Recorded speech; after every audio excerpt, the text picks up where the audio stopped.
chapter 6. It's April 1964. The day room air hung heavy, dense with the body odor that comes with waiting for bad news. As all 20 of us settled in, the atmosphere was hushed. Even Ellen, who ordinarily spoke loudly to anyone who would listen, and usually ended up talking to herself, was silent. Laurie and May weren't poking each other or rolling their eyes. They huddled on the small rust-colored sofa, legs folded under them. Their sallow faces echoed the pale walls. At the edge of the circle of patients waiting for Miss Riley, our head nurse, to speak, I sat cross-legged, with my arms locked around my chest, rocking. Some of you may be aware that Bella has not returned to 6 South following her medical stay at Presbyterian across the street, Miss Riley began.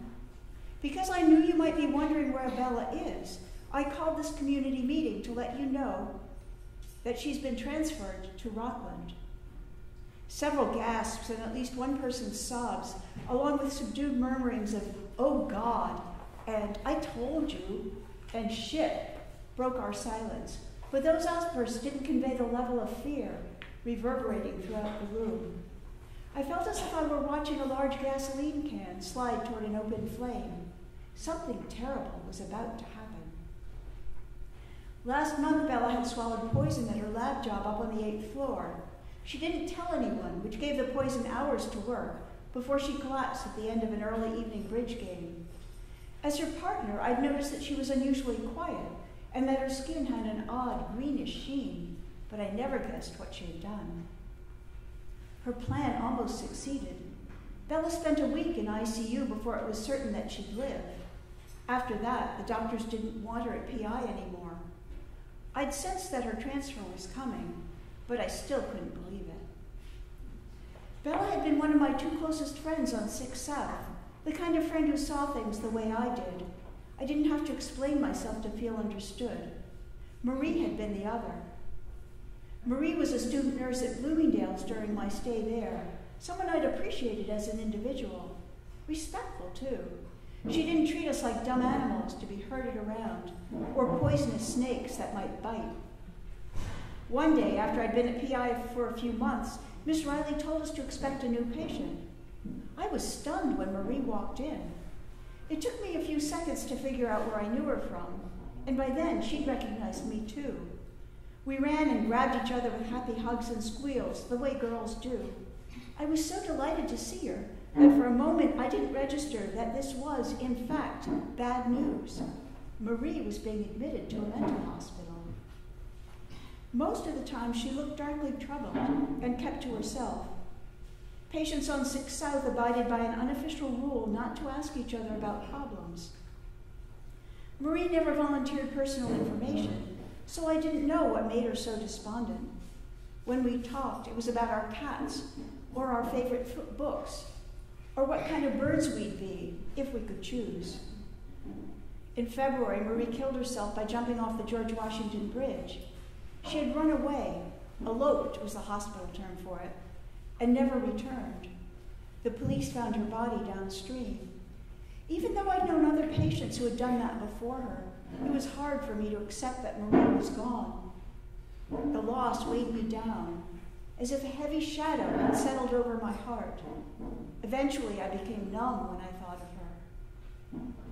Thinking about Marie's death after news of Bella's transfer set my heart hammering in my chest. What if I never saw Bella again?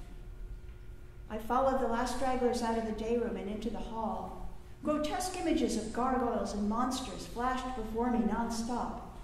I moved closer to the nurses' station, as if proximity to the staff would help hold me together.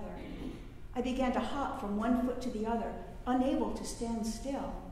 I was trying to stay ahead of the enormous energy racing inside of me. Faster and faster I hopped. Then gasoline hit the flame. I blew. Exploding bits of mountains and trees, dogs and cats, rivers and buffaloes, dead faces with arms and legs came raining down on me. I dug my fingernails into my cheeks. Stinging scratches, speckled scarlet where the nails cut through, streaked down my face. Blood glistened on my fingertips. I clenched my teeth deep into my skin, leaving marks. The explosions wouldn't stop. I threw my head against the wall with all my force to counter the flaming assault. Through the fire, 2 male aides and a nurse appeared. They grabbed my hands and shoved me into a large canvas jacket that opened in back. The men wrapped my arms tightly across my chest so I couldn't move them and tied the sleeves behind me. I was forced to hug myself with no end. The nurse pushed me down the hall. I resisted, but not for long. I couldn't breathe. Deflated lungs made me collapse in on myself, and I ended up curled into a ball on the floor. I was inside the quiet room. Shabby white quilted pads covered the walls. A rubber mat lined the floor space. It smelled like sneakers rotted from stinking feet. A mattress lay on the floor on the side of the room farthest from the door. A crowd of staff stood outside the door looking at me, talking among themselves in words I couldn't make sense of. Then they moved aside for the doctor on call. It was Dr. Roberts. He spoke to me, but I ignored him. I stayed in my ball. He spoke again. After a long wait, I looked up. I felt desperately unreal, untethered in space, reeking with shame. "You know, Anita," he said, "I think you must be enjoying this." His words ricocheted inside of me and would have set off another explosion, except I had nothing left. I was empty. I have to make this not be happening, I thought. I will stop time. I can do that. I held absolutely still. If I didn't move, perhaps I would be absorbed into another dimension. Nothing changed. Summoning my very last molecule of breath, I made my voice calm. "Please go away." Dr. Roberts stood, thinking, then turned to leave. The staff stepped aside as he walked out. The lock on the heavy metal door, with its little wire-embedded window in the center, clicked shut behind him.